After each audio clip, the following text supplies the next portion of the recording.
Next mid ordinate versed sine of curve formula find out చేద్దాము. DE. So ఈ triangle తీసుకుందాము. Triangle OT1D. మనకు కావాల్సింది DE value. So T1 value already R అని తెలుసు, ఇది 5/2. సో కాస్ తీసుకున్నాము.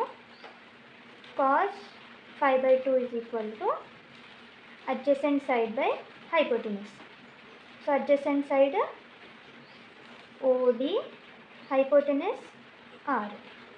So OD is equal to, ఇక్కడ డివిజన్ ఉంది, ఇటు వెళ్తే మల్టిప్లికేషన్ అవుతుంది, R cos 5/2. మనకు OD ఈ వాల్యూ వచ్చింది, కానీ మనకు కావాల్సింది డిఈ వాల్యూ. ఓఈలో నుంచి OD తీసేస్తే డిఈ వస్తుంది. So DE is equal to complete OE minus OD. So OE value ఇది R మైనస్ OD వాల్యూ మనకి ఇక్కడ వచ్చింది R cos 5/2.